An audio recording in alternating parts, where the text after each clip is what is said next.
Please welcome to the stage founder and CEO of Govalo and the executive chairperson of Venntov, Rhian Beutler.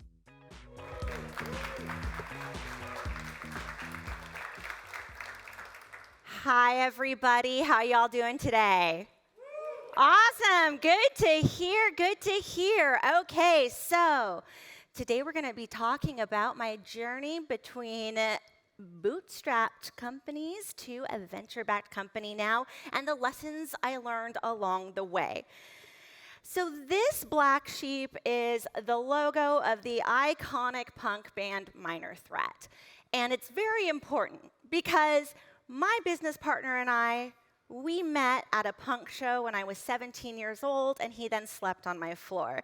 But what's also important about this is the creation and the continuation of a DIY ethos, no matter what you do and no matter what part of business you're in. So I want you to think about that and keep that in the back of your mind throughout the entirety of my talk. Who am I? I'm Rhian Beutler. As mentioned by the voice of God, I'm the founder and CEO of Govalo. I'm also the executive chairperson of Venntov. Prior to this, I worked in banking for 6 years, which was quite boring. And I went to school for something that I don't do anything with. So let's chat.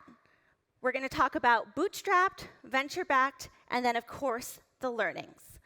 My business partner at Venntov always says, there's always more than one way in. And this is something we learned at Punk. Right? You can go in the front, you can pay your way in, and get guest listed. That's another way. Or you can sneak in the back if no one's paying attention or if you're just really nice and walk in like you belong there. There's something about that you can use in business as well.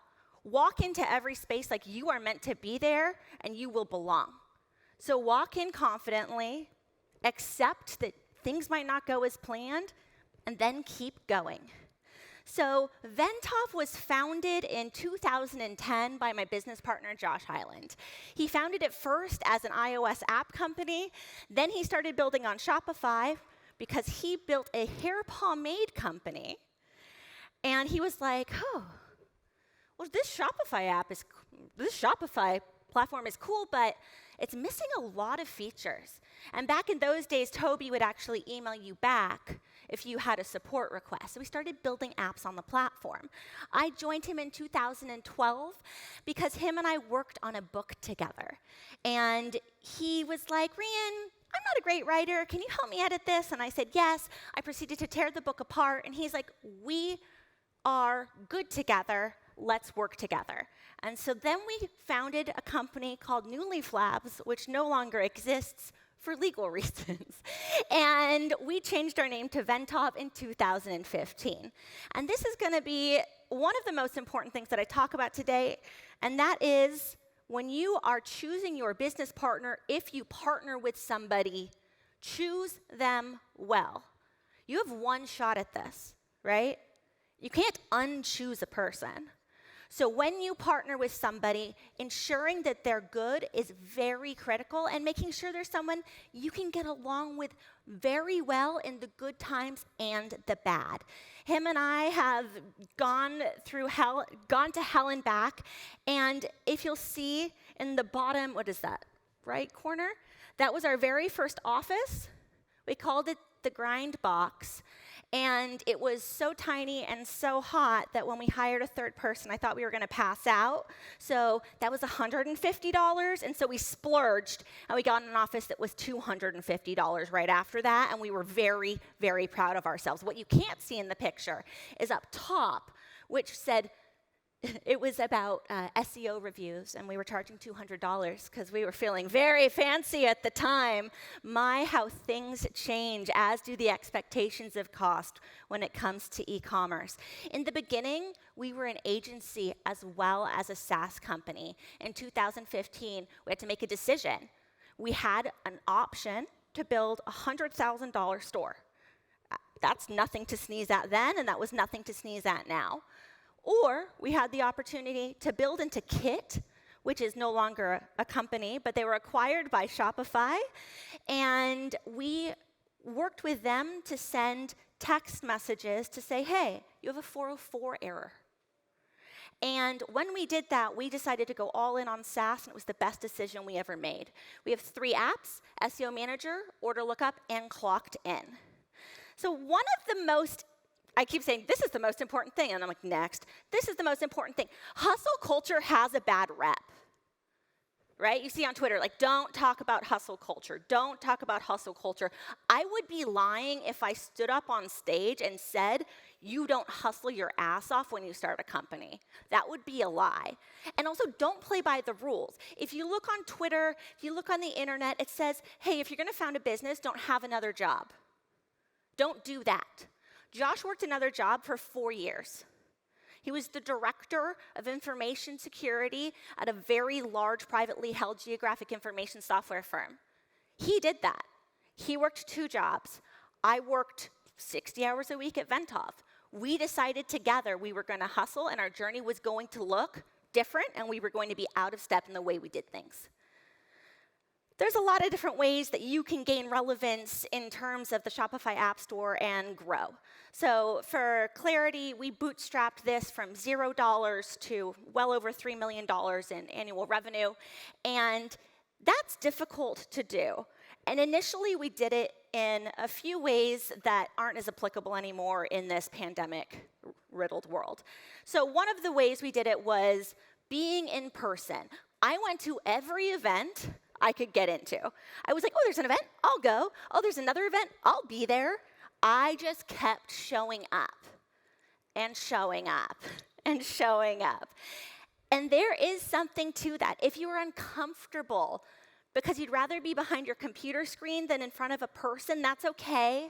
I understand. But show up anyways and find a way to communicate with people, even if you are uncomfortable. Find an icebreaker, something that works for you. We also wrote a literal book. It's called Shopify Empire. We wrote it a long time ago, but at the time, it got us a lot of business. It drummed up a lot of business. And recently, at Govalo, we published our first ebook in less than 1 year of business being at market. The other thing, obviously, is social media, which we were so excited by at the time, in the olden days, when dinosaurs were on Twitter, that Damon John, one of the sharks, actually posted about Shopify Empire as being one of his business books of the year. And to this day, we actually have it framed in our office because we're like, this was such a cool moment. And that's another thing that's really important, right? Slow down and celebrate all of your wins, because you're not going to have wins every day. And especially when you're working on agency side and you get yelled at by a client, or even when you're on SaaS side and you get yelled at by a client or a user, you just have to shake it off and keep going. Something to note, too, is there's a difference between being an influential and being an influencer. And it was our goal always to be influential, not to be influencers. And the difference between the two is really being an influencer takes a lot of time. And it's something that, as a bootstrapper, I just don't have time for, and neither did he. So, critically to bootstrapping is you need to plan, and then you need to execute against your plan. It's not going to be perfect. Just ship it. Just ship the thing. If you're like, this isn't good enough, it'll never be good enough. Good product is never done, right? We know this. It will suck. Your MVP is going to be trash. And you'll hear that it's trash, and you're like, I know. And then you just keep going, and you keep going, and you keep going, and you execute against your plan. I like to plan at least a year in advance, but that's not always feasible. Things go wrong. So if something happens in between planning and execution, just say, meh, and keep going. Don't get caught up on the small things. Here are some 3 rules that we live by at Venntov. Don't spend more than you make. Don't be in debt. We owe no one anything, besides probably right now the IRS, but that's just normal. Hire when it hurts. Do not overhire. You will regret it 100% of the time. And of course, get uncomfortable. If you aren't uncomfortable, you're not trying hard enough and you're not stepping out of your comfort zone. Your comfort zone should always be getting stepped out of. Like if you imagine your comfort zone is like this, right, and you're in here, every time you step out of your comfort zone gets a little bit bigger. Keep stepping out of your comfort zone. And then your comfort zone is everywhere. So that goes a lot into me going to IRL events, and if you are uncomfortable speaking in public, speaking with people, just keep going out one step at a time. Get uncomfortable, sit in your discomfort, and afterwards be like, oh, I'm not doing another event for a while, that was a lot. 2 weeks later, get back up, do it again. Do not try to fit in. I remember when we were starting, we would get asked all the time, and I still get asked this, what is your head count? Keir says this all the time. Head count is a vanity metric. It doesn't matter. Josh and I were better in the beginning when it was just the two of us than when we had hired the third, and then we were like, oh, this is a bad idea. And then we, moved on from that third person, and we realized, why are we trying to just fit in? Because we launched at the same time as a lot of the brands that y'all know who are now unicorns. And we could have gone down that path. But we decided very early on that we were a lifestyle business and we were going to do things for ourselves and we weren't going to fit anybody's expectations. Plus, fitting in is really boring, to be honest with you. So now let's talk about Govalo. Govalo raised $1.9 million at a $9.2 million valuation in September 2021. It was a bull market. It was exciting. The round closed really fast, which is always exciting. It's very hard to raise money as women. I had a co-founder at the time. We were both women. Raising money as two women founders is near impossible. Let me tell you, raising money as one woman founder is even harder, but that's okay. But I'll tell you anything about raising money if you choose to go down this path, and this applies also to bootstrapping, is always act like you are in a bear market. Don't assume a bull market goes forever, because it doesn't. We know this. It's economic theory. Raising money is hard, and it isn't glamorous. Last night, I left an event with my friends to go work on a spreadsheet in a deck. I was like, hey, they're like, what's wrong? I'm like, nothing, I gotta go work. I gotta go. Not that hanging out at a pub isn't working, but I had to go and in front of my computer answer hundreds of emails, and you have to be willing to make those choices and those sacrifices. And speaking of getting out of your comfort zone, you are meeting person after person after person who will tell you no. If you don't like getting told no, never raise venture capital. Not for you. You will get told no all of the time. The other thing is this. If you raise $1 million, the next time you're raising $3 million. You are always raising money until you exit. You will never not be raising money. And I think on Twitter, there's this kind of glamour that goes with venture capital. People are like, oh, look at all the cool stuff you can do if you raise VC. You can do some really cool stuff, but it comes with a lot of things that aren't so sexy, but those things happen behind the scenes. Critically, if you take VC dollars, you better have grit, or quit, or do not start. If you choose to raise venture capital, have an honest conversation with yourself and say, can I put in 12 hours a day? Can I put in 15? Can I wake up at 3 a.m. to take a call halfway around the world because they can't move their schedule and they're the investor and I'm not? Ask yourself that. If the answer is no, don't do it. Your outcome expectations change when you accept investor dollars, which means, right, Venntov, if I can get if I want to exit, we're not going to exit, but if we want to exit, I get 5 to 8x, awesome. People are expecting me to build $1 billion company at Govalo. It's not optional. I will have a big exit. That is the outcome. Most people, when you bootstrap, while there are bootstrapping success stories that get folks to $1 billion, it's not as common as folks who take VC. The other thing is go to an accelerator. Sometimes they get a good rap, sometimes they get a bad one, right? There's YC, Techstars. I'm in launch right now. I'm in class of LA26. They take 7 investors a couple times a year. It's run by Jason Calacanis. I was at first a little bit nervous about it. It has been a fantastic experience. It has challenged everything I thought I knew about the way venture-backed companies work. So I would highly recommend it if this is the path that you're planning on walking down, especially if you're an underestimated founder. Own your mistakes. I have to send investors updates once a month and tell them, like, hey, I had a great month, or hey, this month was terrible.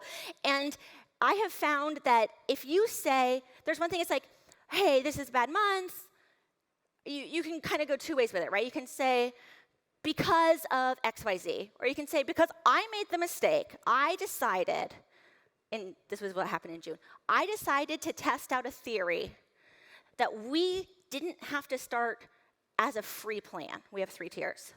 That we could start at $19. Installs, I was wrong. And I wrote, I was wrong. I ran an experiment and it failed. And honestly, investors want your honesty. They don't want to be sugar-coated because they're giving you money, and guess what? They can give you more as well. So you want them to keep giving you money. That's kind of the gig. The other thing, and I said it earlier, is shut up and ship. This goes with the no excuses. Just ship it. I don't want to hear why things are sucking for you if you haven't shipped a product or a feature. You should be shipping. If you're a venture-backed, your cadence should be wild. It should be so fast. Then again, too, if you're bootstrapped and you're new, you should be shipping like mad. Like we ship, like 3-4 times a week. Those aren't hot fixes.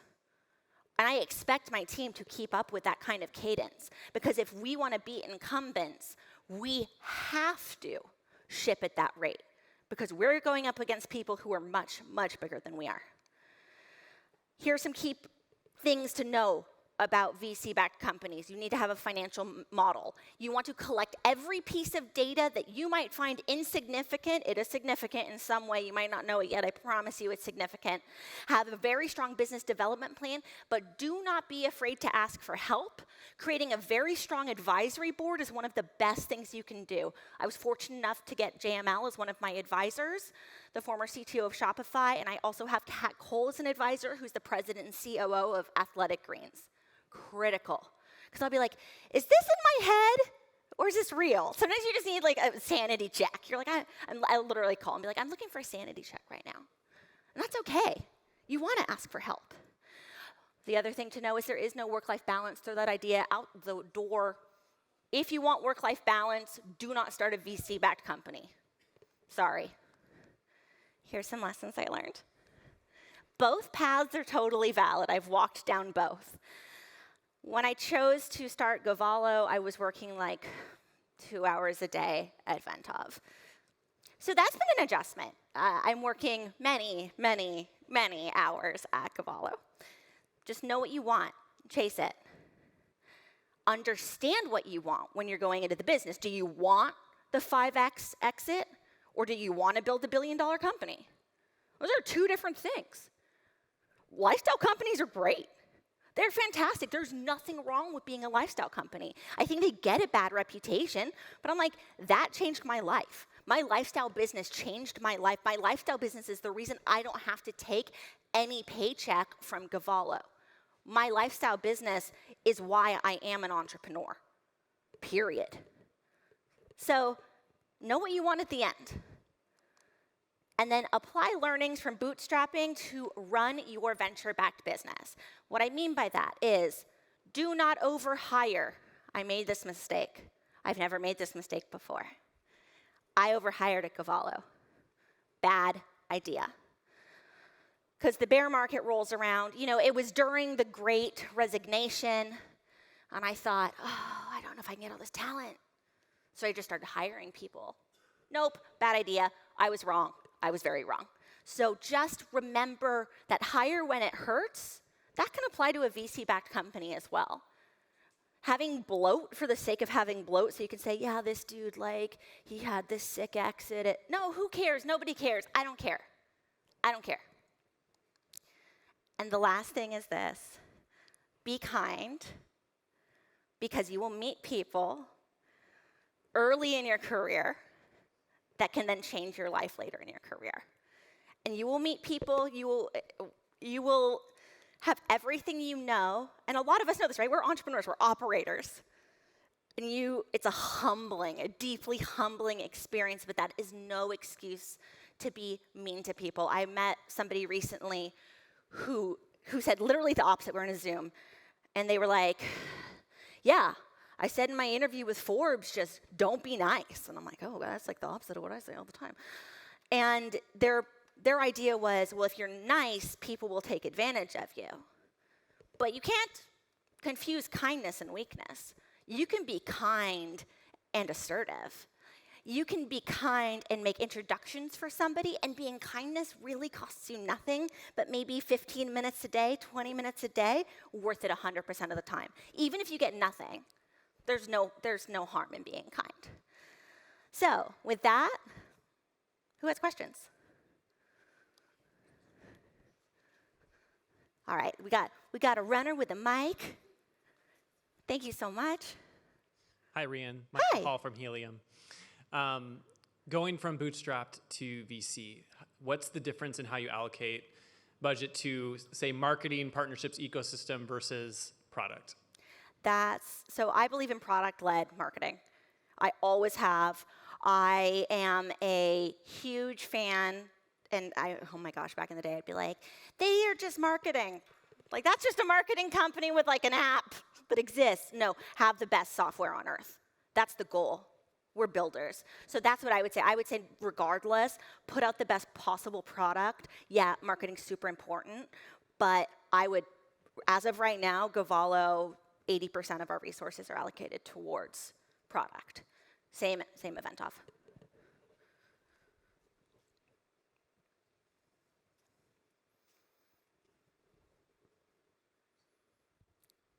Yeah, thanks very much for the talk. You spoke about the kind of pros and cons of being venture-backed and kind of bootstrapped. If you're a bootstrap company and thinking of becoming venture-backed, what's the kind of ideal moment to do that?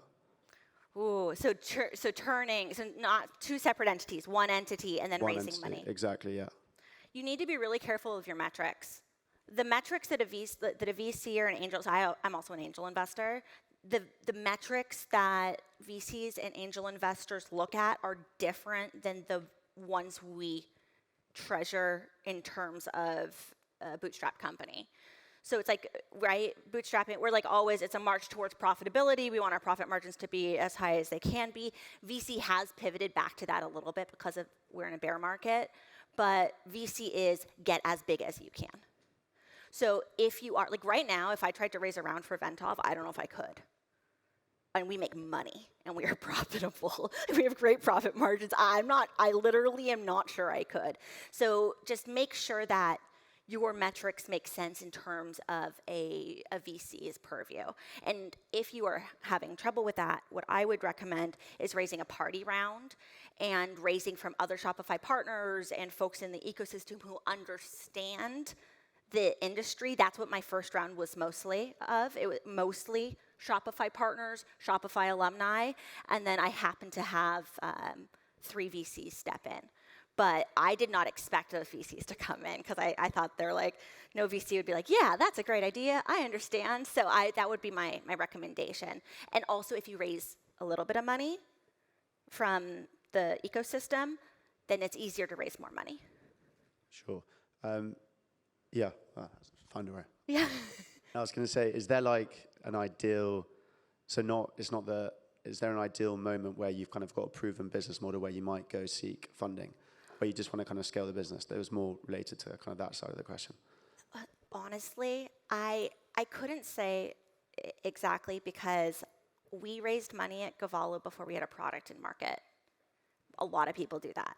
That being said, Recharge was bootstrapped. I can't speak to their story exactly, but Recharge was a bootstrap company and they raised money to grow. So was Shopify. So I actually think looking at their stories might be more relevant because they had product to market with good product market fit. But that's something important too. But depending on your seed, like, and also the other thing to know about VC is like the stages are they're not made up. But they're confusing. Like product market fit used to be Series A, now you can do it at seed. Sometimes you can raise a seed with no product. It's all nebulous. I have a lot of good book recommendations, and I can intro you to tons of cool people to talk to. Of course, my pleasure.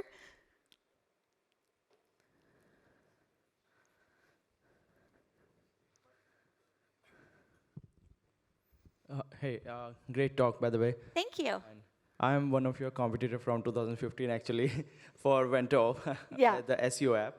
So I know you from Venntov from 2015, and great to see you in person Good now. to see you. So you acquired Govalo recently, I guess.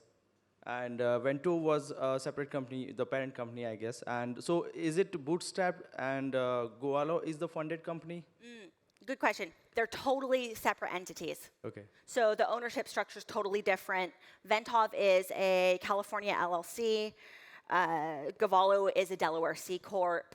I am the majority stakeholder in Govalo.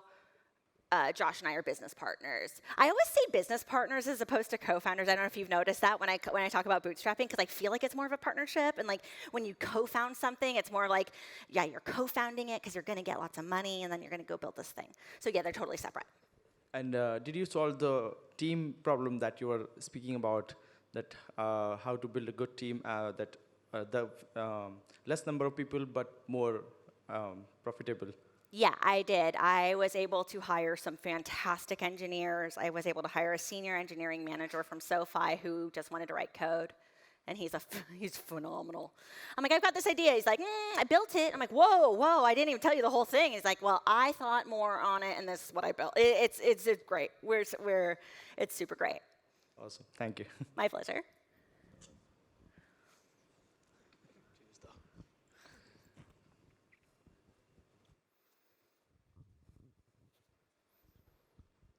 Hi, Hi. Thank you for the talk.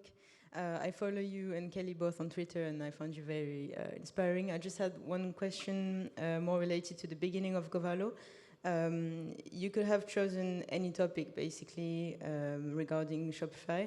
Like in French, we say like you found a hole in a tennis racket, which is the gift cards. So why the gift cards, especially? So I look at gift cards as a dinosaur financial services component. So there's this company called Blackhawk. They own the gift card market. So they're the gift card. They underwrite the gift cards in the States for like Target and Bath and Body Works and for all these big brands. And there's nothing for SMBs, nothing. And I'm like, well, why?